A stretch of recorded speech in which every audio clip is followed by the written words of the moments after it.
Hi everyone, my name is Abou-Elneel and I can't believe that I got myself to do my first video. And this is out of my passion to a particular topic that I want to share with you, and hopefully I can fulfill on my commitment to make your life easier. The topic is emotional intelligence. So why is emotional intelligence such a big thing? Okay. By the way, the concept is not new. It's been around since 1990. Okay. So let me just give a quick example.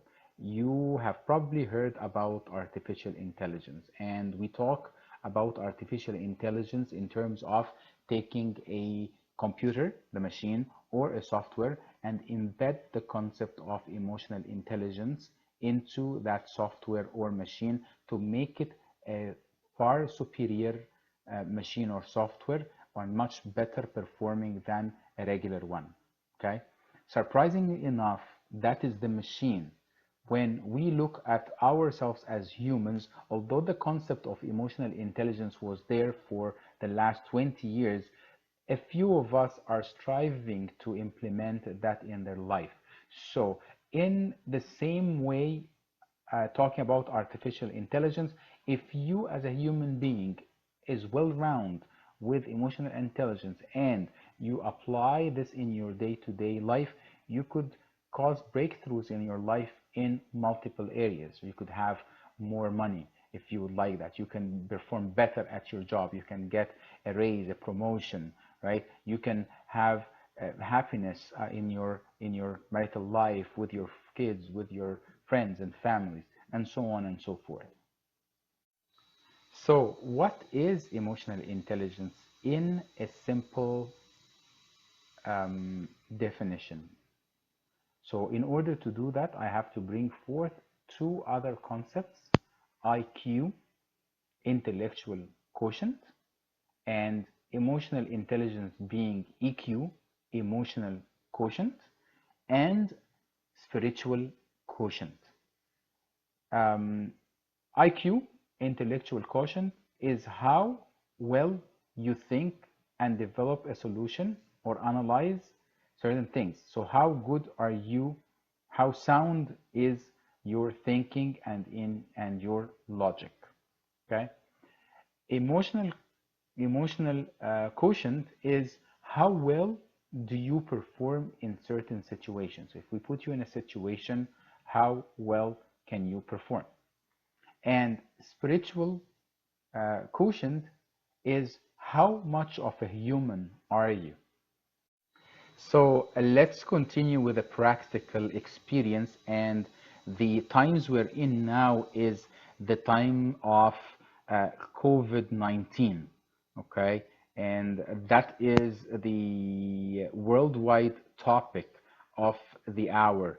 And if we take the concepts, I would like to focus on emotional intelligence or emotional quotient and spiritual quotient in as it relates to COVID-19. So let's start by the part of emotional intelligence is in order to function in COVID-19 circumstances, let's take a look from an emotional intelligence standpoint. How does your brain function? Because if you understand, and this is one concept of emotional intelligence, is understanding some little bit of brain science and understand how your brain function. And if you understand how your brain function, then you now know. So now you have an option to act differently. Okay, so how the brain works in emotional intelligence. So your brain is a recollection of historic events that happen throughout your life. They are stored in your brain as if your brain is a database. So every situation you encounter since you became aware and conscious of life at 4 years old, all these situations are recorded. Now, the brain, when it's confronted with something like COVID-19, your identity and who you are is kind of threatened. threatened by something, like, maybe will I get sick? Will I get the symptoms? Will I suffer? Will I die out of this thing, right? So you have the brain is generating certain questions out of its nature to survive, and want to get answers for that. Now, you and I know very well that we don't know the future. We don't know what is happening an hour from now or tomorrow. So all we're left with as a human brain is to extrapolate, try to figure out or draw a picture or assess, guess what the future is going to be like. While you're doing that, you are relying on what? You're relying on the evidence that you have historically. So all these pictures that the brain has comprehended and perceived about similar situations. So the brain does not know the future, but knows a recollection of all the pictures from the past that's related to the topic in hand. So let me give you an example. So when you talk about COVID, a virus that is spreading, maybe you have a relative that told you the story about a virus spreading in their, city or something. A couple of years ago, or 5, 6, 10 years ago, and you stored that into your brain. You watch movies about a like an epidemic that runs the world, and how people are dying, and the picture of the hospitals, and people laying on beds, and suffering, and doctors rushing left and right. So this is what is stored in your brain historically. So when the brain tries to project, unfortunately, the brain is not very creative. Okay, only 3% of 2% for our entire humanity are in on the creative side. Okay, but the majority of people, the brain will do its work to go into that past images and history and try to extrapolate the future. And most likely, it's going to be a darker image. So when you understand that this is how the brain functions, and it's subconscious to you, and it has nothing to do with your conscious mind, that is how the brain going to function. Okay, it's the same way that the brain function when you get burnt. Somebody pulls your hand, you have not even thought of pulling your hand yet, but your machine just reacts, or your body just reacts. It was not you. You didn't even get a second to think about your hand being burned.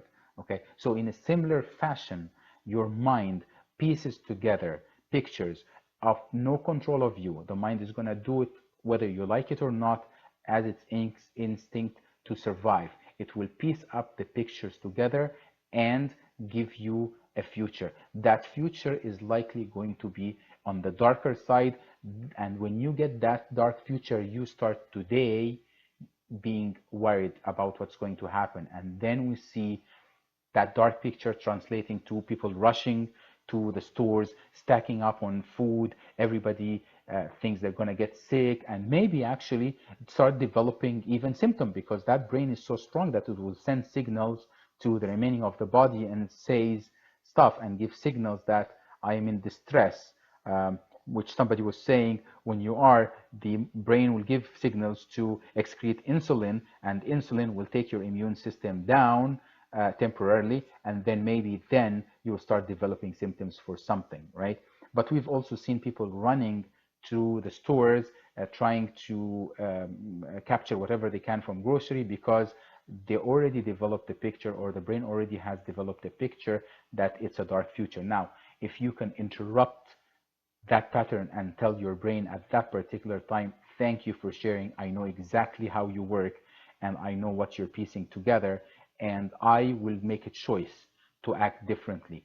Now, this is at the border of emotional intelligence, when you're aware that your brain thinks this way and you can interrupt that and choose to act differently. Now, that's where spiritual quotient will kick in. Okay, so now, how much of a human are you? So are you still going to go to the store and step over your neighbors and relatives and all the stuff? Are you going to go and empty the shelf, take like whatever, like 50 cans of let's say beans, while you're going to consume only 4 or 5 in the next 2 weeks? Are you going to only run for yourself and forget the elder people and the vulnerable people in your community? That's how much of a human, and that's under the spiritual quotient. How much of a human are you going to be in the face of that circumstance?